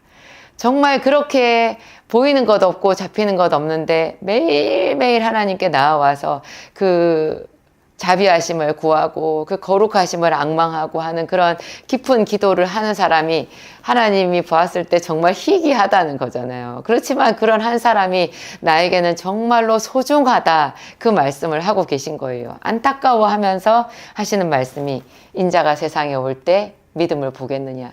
나는 그런 기도자를 찾고 있다. 나는 그런 기도를 토대로 하나님을 바라면서 온전하게 예배하는 그 예배자를 찾고 있다. 이렇게 얘기를 하시는 거죠. 기도가 살아나야 예배도 살고요. 또 예배가 살면서 예배 중에 그냥 기도가 터지잖아요. 그래서 예배와 기도는 이렇게 뗄래야 뗄 수 없는 것 같고요. 온 교회 성도들이 주일날 하나님께 예배하기 위해서 모였다면 그 예배 말씀이 끝난 다음에 다 같이 뜨거운 마음으로 한 마음으로 통성으로 기도하고 그분을 찬양하는 그 기도의 시간이 반드시 필요한 것 같아요. 한 5분, 10분 정도는 찬양하면서 뜨겁게 기도하는 것이 그 예배의 멋진 마무리가 아닌가 제가 그런 생각을 해요. 그래서 하나님은 기도를 모으는 것, 쌓는 것이라고 얘기하셨고요. 저에게 이렇게 말씀하셨어요. 내가 너의 기도를 하나도 남김없이 다 듣고 있다. 제가 아까 제가 말씀드렸던 그 광명시 소화동의 그 작은 약국에서 월세가 밀려가지고 보증금을 반 이상 까먹고, 물론 아주 조그마한 약국이라서 보증금도 얼마 안 되긴 했지만 그 보증금도 저는 빌린 거였거든요. 완전히 마이너스 인생이었어요, 그때. 제가 그때 아직 30살이 되기 전이었는데 인생의 쓴맛을 그때 다 본 것 같아요. 근데 매일매일 제가 그때 셋째 아이를 가져가지고 이제 여름은 다가오고 만삭이었는데요. 조제실에 방석 하나 깔고 거기에 무릎을 꿇고 그 배를 안고, 배가 이렇게 나와가지고 배를 안고, 제가 이 다리에 땀이 많은 체질이거든요. 그러면은 거기서 앉아가지고 무릎 꿇고 앉아서 기도를 하면 다리도 저린대요. 이 다리 사이에서 땀이 나가지고 방석이 젖었어요. 이렇게 물이 줄을 흘렀었거든요. 그렇게 매일매일 기도를 하는데 어느 날 그날도 그 부른 배를 안고 출근하자마자 약국에 손님이 없으니까, 그때 거기가 IMF였고 광명에 기아자동차 소화리 공장이 부도난 상태라서 저는 정말 큰일 난 거였어요. 그 동네가 다 부도난 동네였거든요. 아무도 약을 사 먹지 않는 거예요. 게다가 저는 제일 구석에 보이지도 않는 후미진 곳에 있는 작은 약국이었고, 그래서 더 굶어 죽을 지경이었어요. 출근하자마자 이제 손님도 안 오니까 뭐 하겠어요. 그래서 늘 하던 대로 이제 조제실에 가서 방석에, 그 작고 얇은 방석 위에 내 몸을 탁 깔면서 앉았는데 그냥 나도 모르게 낙심이 되더라고요. 그래서 눈물이 핑 돌았어요. 그러면서 탄식으로 제가 말했어요. 나 기도하다가 망하나 봐. 나 이렇게 기도만 하다가 망하나 봐. 그런 생각이 난 거죠. 정말 눈물이 났어요. 눈물이 핑 돌았는데, 눈물이 핑 돌면 하나님이 불쌍히 여기셔가지고 아니다 얘야, 내가 여기 함께 있다, 이렇게 얘기하셔야 맞잖아요. 하나님은 긍휼이 많으시니까, 사랑이 많으시니까. 그 20대 후반에 임신도 해가지고 거의 막달이 다 돼가는 당신의 딸이 그 무거운 몸을 끌고 기도하면서 그런 낙심이 들면서 눈물이 나면 어루만져 주셔야 맞는데, 하나님은 믿음이 없는 사람들의 탄식에 대해서 이렇게 호통을 잘 치시더라고요. 그 풍랑이는 갈릴리의 배에서 제자들이 막 무서워해가지고 엄청 무서워하다가 배 밑바닥에 예수님께서 주무시고 계신 걸 보고 깨웠잖아요. 주여 주여 우리가 죽겠나이다. 그러면 너희 왜 이렇게 두려워하니? 내가 여기 있는데 왜 이렇게 두려워하니? 두려워하지 마라. 내가 이제 풍랑을 잠잠하게 해주겠다. 이러면서 부드럽게 말씀하시지 않고 너희에게 어찌하여 믿음이 없느냐? 그러면서 화를 내시거든요. 화를 내셔요. 저한테도 그때 굉장히 호통을 치셨어요. 내가 너의 기도를 하나도 남김없이 듣고 있다. 바로 그 앞에 하신 말씀이 내가 너 같은 줄 아느냐 그러셨어요. 사람은 참 진실하지 못해요. 저도 제 나름 되게 진실하다고 생각했는데 하나님이 제가 진실하지 못하다고 했어요. 왜냐하면 제가 제 삶을 하나님께 드린다고 했고 하나님은 내 생명이라고 고백을 해놓고도 그때 기도해봐야 소용이 없는 거 아니야 하고 의심한 거잖아요. 하나님이 안 계시다고 생각한 거고 하나님의 선하심과 진실하심을 다 뒤집어 엎는 혼자 그런 생각을 한 거예요. 그것은 하나님의 인격에 대한 모독이거든요. 그러니까 하나님이 굉장히 야단을 치시는 거죠. 내가 너 같은 줄 아느냐. 너는 그렇게 거짓이 많고 네가 한 말에 대해서 자주 뜻을 바꿀지 몰라도 나는 그렇지 않다. 나는 아브라함의 하나님, 이삭의 하나님, 야곱의 하나님이 아니냐. 나는 2000년 이상 작정하고 계획해서 내 아들 예수 그리스도를 세상에 보낸 전능하신 하나님이다. 나는 진실한 하나님이다. 그렇게 얘기하신 거예요. 제가 그때 얼마나 아주 그 두려움이 임했는지 온몸에 다 뼈가 녹는 것 같았거든요. 순간적으로 하나님의 거룩함이 저를 엄습했는데 그 거룩한 기운이 저에게 오니까 제가 너무너무 두려워가지고 그 하나님의 위엄 앞에서 사시나무 떨듯이 떨었어요. 그러면서 하나님 잘못했어요. 제가 죄송해요. 하나님 잘못했습니다. 잘못했습니다. 하나님 제가 잘못했어요. 그랬어요. 그리고 근데 그때 한 대 세게 엉덩이 맞은 거잖아요. 세게 한 대 맞았는데 그 이후로 얼마나 그 말씀이 저에게 유용했던지 기도할 때마다 우리는 버릇처럼 이렇게 낙심이 돼요. 습관처럼 낙심이 돼요. 손은 기도할 때 올라갔던 손은요, 그냥 너무나 쉽게 내려와요. 뭐, 작정으로 기도해도 하다가 그냥 사람들이 이게 작정이 내려가거든요. 근데 그럴 때마다 그때 하나님께서 저한테 하셨던 말씀, 내가 너 같은 줄 아느냐? 나는 진실한 하나님이다. 내가 너의 기도를 하나도 남김없이 다 듣고 있다. 듣고 있다 무슨 뜻이에요? 너의 기도를 모아서 병에 담아서 분량이 차기까지 내가 기다리고 있다. 네가 기도한 것보다 몇 배로 너에게 보상해줄 넉넉함이 나에게 있다. 나는 하나님이다. 그렇게 말씀하신 거죠. 히스기야한테도요, 하나님이 내가 너의 기도를 들었노라, 너의 눈물을 보았노라, 이렇게 얘기하셨어요. 히스기야는 그 앞에도 굉장히 선한 일들을 많이 했잖아요. 그래서 하나님께서 그 모든 것을 다 종합해서 그날 히스기야가 죽을 병이 들었고, 이제 내 자리를 정돈하라, 네가 죽고 살지 못하리라 하는 이사야 선지자의 말을 들었을 때 벽을 보고 하나님의 얼굴을 구하면서 통곡하면서 기도했거든요. 하나님, 진실과 의로 제가 주를 섬기고 기도한 것을 기억하시옵소서. 그러면서 기도를 했어요. 그랬을 때 하나님께서 내가 너의 기도를 들었노라, 내가 너의 눈물을 보았노라. 사도행전에 보면요, 사도 바울이 그때 사울이었을 시절에 이제 예수님을 만나기 전이었잖아요. 그때 예수님을 제대로 만나기 전에 다메섹으로 가는 그 길에서 예수 믿는 사람을 핍박하기 위해서 다메섹으로 기세 등등 살기 등등 해가지고 말을 타고 칼을 차고 막 가고 있었는데 그때 강렬한 빛이, 해보다 더 강렬한 빛이 그때는 사도가 아니었죠. 이 사울의 일행을 다 덮어버렸고 특히 사울에게는 이제 말씀이 임했어요. 사울아 사울아 네가 어찌하여 나를 핍박하느냐? 나는 네가 박해하는 예수라. 그렇게 얘기했거든요. 그 길로 사울이 눈이 멀었잖아요. 그래가지고 사람들의 부축을 받고 다메섹으로 가서 어떤 사람의 집에 가서 이제 묵고 있는데 3일 동안을 그래서 꼬박 3일 동안을 먹지도 못하고 자지도 못하고 금식하면서 자기의 인생이 뒤집히는 거니까요. 자기는 나사렛 예수 괴당이라고 생각했는데 이단 괴수의 당이라고 생각했는데 그 나사렛 예수가 하나님이시라는 거. 나는 너가 핍박하는 예수라 했을 때 그것은 하나님의 음성이잖아요.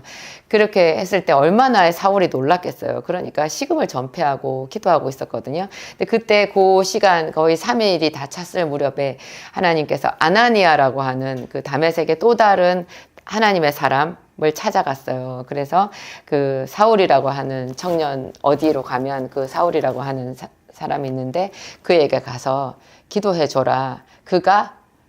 그에게 안수해라. 그가 기도하는 중이니라. 이렇게 말해요. 기도하는 중이니라. 사울이 얼마나 놀래서 식음을 전폐하고 하나님 앞에 3일 동안, 그때 3일째겠죠. 그렇게 기도를 하고 있는데 하나님이 그 기도를 말없이 흠양하시는 거예요. 여러분, 흠양하신다는 느낌 드세요? 그가 기도하는 중이니라. 그 기도를 하나님이 계속 들으시는 거예요. 들으시면서 하나님의 마음이 움직이고 하나님의 마음이 뜨거워지고 그동안 사울이 했던 모든 죄를 하나님이 씻어주고 계시고 이제 사울에게 새로운 비전을 주시고 그와 함께 동행하기 위해서 하나님께서 일하시고 계신 거죠. 그래서 그가 기도하는 중이니라 이래요. 우리가 기도하는 것도 하나님께서 그렇게 하시지 않겠어요? 어떤 천사한테 네가 가서 그 일을 도와줘라. 그가 기도하는 중이니라. 이제 때가 찼다. 그렇게 얘기하시지 않겠어요? 사도행전 10장에 보면 그 고넬료라고 하는 그 백부장에게, 이달리아 대 백부장에게 하나님의 천사가 임하잖아요. 그래서 하나님의 천사가 그 백부장 고넬료에게 이렇게 말해요. 너의 기도와 구제가 하나님 앞에 상달되어 기억하신 바 되었으니. 기도와 구제. 기도는 하나님께 드리는 거고 구제는 이웃에게 하는 거잖아요. 하나님 사랑, 이웃 사랑. 이 두 가지를 고넬료가 다 했던 거죠. 이 두 가지가 합쳐졌을 때 하나님께서 그것을 다 받으시고 기억하시고 고넬료에게 예수 그리스도를 전하게끔, 예수 그리스도를 알게끔 그렇게 특별히 사도 베드로, 당신께서 가장 아끼는 베드로 사도를 따로 또 하나님께서 훈련하셔가지고 이 고넬료의 집에 보내시잖아요. 너의 기도와 구제가 하나님께 상달되었느니라. 일회성으로 한 게 아니라 계속해서 해가지고요. 일정 분량이 찼을 때 그게 하나님 앞에 상달된다라는 거죠. 기도는 걸어가면서 하는 기도, 식사 기도, 잠자기 전에 잠깐 하는 기도, 예배 시간에 찬양하면서 하나님 앞에 웅얼웅얼 하는 그런 기도 정도가 아니고 따로 시간을 내서 온전하게 집중해서 드리는 그 기도가 뼈대라는 것. 그런 기도가 매일매일 쌓였을 때 그의 영적인 부요가 쌓이고요. 하늘나라의 신령한 은혜들이 그에게 부어진다라는 거죠. 그래서 이게 기도의 경제학이에요. 제가 봤을 때. 하나님 100원, 200원, 500원 그거 모아서 언제 해요? 그랬더니 하나님이 그래서 매일 하는 거지 그러셨어요. 그리고 제가 보니까 하나님은요, 그 제가 하는 기도 하나하나를 정말 객관적으로 하나님의 시각에서 그냥 딱 평가를 하시거든요. 100원짜리 기도, 어쩔 때는 500원짜리 기도, 우리 기도가 그것밖에 안 되잖아요. 근데 그게 계속 쌓였을 때 점점 그 기도의 가치가, 집중도가 높아지면서 올라가고요. 그리고 하나님이 거기에서 덤으로 본전보다 훨씬 비할 수 없이 많은 이자를 쳐주신다라는 생각이 들었어요. 그게 아버지의 사랑이고, 그게 하나님의 계산법인 것 같아요. 여러분도 그런 생각 하셨으면 좋겠어요. 내가 영적으로 부자가 아니라 나는 가난한 자야. 이게 마태복음 5장에서 말하는 심령이 가난한 자, 심령이 애통한 자, 그런 자가 아니겠어요? 그런 마음이라야 우리가 사도행전적인 그런 기적의 역사를 우리 생전에 볼 수 있을 거라는 그런 생각이 들었습니다. 기도하겠습니다. 하나님 감사합니다. 기도를 들으시는 하나님, 기도를 들으시는 하나님, 하나님 어찌 주께서 우리 비천한 자들의 기도를 귀를 기울여 들으시는지요. 잊지 아니하시고 그것을 기억하시고 그것을 모아두었다가 우리에게 넘치는 은혜로 보답해 주시는지요. 주는 기도하는 자를 찾으십니다. 그 기도와 구제와 온전한 예배로 하나님을 기쁘시게 하는 그런 믿음의 사람들을 찾으시고 그들을 통하여 역사하심을 알겠습니다. 성령 하나님, 당신은 기도의 영이시오니 수많은 믿음의 사람들을 기도의 자리로 이끄신 것처럼 오늘 우리 기도학교에 있는 사람들, 하나님 우리 형제와 자매들을, 저를 그 기도의 자리로 붙들어 주시옵소서. 하나님 매일 주님의 이름을 구하고 부르며 그 말씀으로 나아가는 우리들을 도와주시옵소서. 하나님 하늘문을 열어주시고 신령한 은혜를 내려주시며 우리가 무엇을 구해야 할지 어떻게 기도해야 될지 알게 하시고 우리가 참으로 이 세상에서 빛과 소금이 되게 정말 성령에 붙들린 자로서 사도행전적인 부흥을 일으키는 그런 믿음의 군사들이 되도록 도와주시옵소서. 하나님 우리는 연약합니다. 우리는 죄인입니다. 하나님의 말씀을 들어도 금세 잊어버리고 이 세상 것에 취해서 염려하고 근심하기에 빠른 그런 사람들입니다. 하나님 우리 아버지여, 우리를 불쌍히 여기시고 예수의 일을 가르쳐 주시옵소서. 주 예수의 거룩함을 우리에게 부어 주시옵소서. 주 예수 그리스도의 길을 따라가도록 우리를 붙들어 주시옵소서. 예수님 이름으로 기도합니다. 아멘.